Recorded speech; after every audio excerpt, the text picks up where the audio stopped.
রাজ্যে বিধানসভা নির্বাচনের আগে গত 28 ফেব্রুয়ারি বহু প্রতীক্ষিত এসআইআর প্রক্রিয়ার চূড়ান্ত ভোটার তালিকা প্রকাশ করেছে নির্বাচন কমিশন। তবে এখনই সম্পূর্ণ চূড়ান্ত তালিকা প্রকাশ পায়নি। 58 লক্ষের পর ভোটার তালিকা থেকে আরও প্রায় 5.5 লক্ষের নাম বাদ পড়েছে রাজ্যে। ফলে আপাতত বাদ গিয়েছে 63,66,952 জন। 60 লক্ষের বেশি ভোটারের ভাগ্য ঝুলে রয়েছে বিচারাধীন হিসেবে, যাদের নথির চূড়ান্ত নিষ্পত্তির দায়িত্ব রয়েছে বিচারক বা জুডিশিয়াল অফিসারদের উপরে। কমিশন সূত্রের খবর, এই বিচারাধীনদের মধ্যে মাত্র 6,15,000-এর মতো ভোটারের নথির নিষ্পত্তি সম্পন্ন হয়েছে, অর্থাৎ মোট সংখ্যার মাত্র 10 ভাগের 1 ভাগ এখনও শেষ হয়েছে। তবে এদের মধ্যে কতজনের এবার বিধানসভা নির্বাচনে ভোটাধিকার থাকছে আর কতজন বাদ পড়ছেন তা এখনও স্পষ্ট নয়। কমিশন বলছে, নথির নিষ্পত্তি হয়ে যাওয়ার অর্থ সেই ভোটারদের ভোটাধিকার থাকছে তা নয়। নথিপত্র খতিয়ে দেখার পরে যাদের দাবি বৈধ বলে প্রমাণিত হবে তাদের নামই শুধু ভোটার তালিকায় থাকবে। বাকি নথি কতদিনে যাচাই সম্পূর্ণ হবে সেটাও এখনো পর্যন্ত স্পষ্ট নয়। এই পরিস্থিতিতে প্রায় 60 লক্ষ ভোটারের নাম নিয়ে যে অচলাবস্থা তৈরি হয়েছে তা দ্রুত নিষ্পত্তির লক্ষ্যে ওড়িশা এবং ঝাড়খণ্ড থেকে আনা হচ্ছে আরও 200 জন জুডিশিয়াল অফিসার।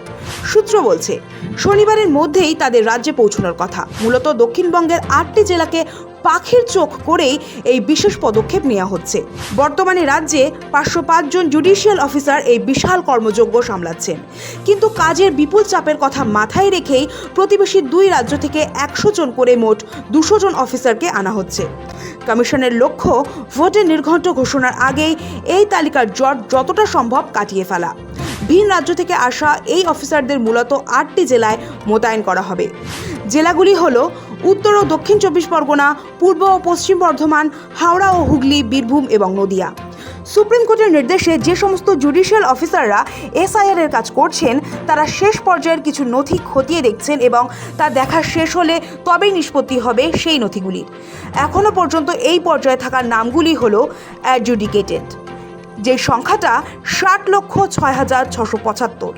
গত 28 ফেব্রুয়ারি এসআইআর এর যে চূড়ান্ত তালিকা বেরিয়েছে 7,04,59,284 মানুষের, তার মধ্যেই এই নামগুলি রয়েছে যাদের ভোটার তালিকায় নাম ওঠাটা এখনও চূড়ান্ত নয়।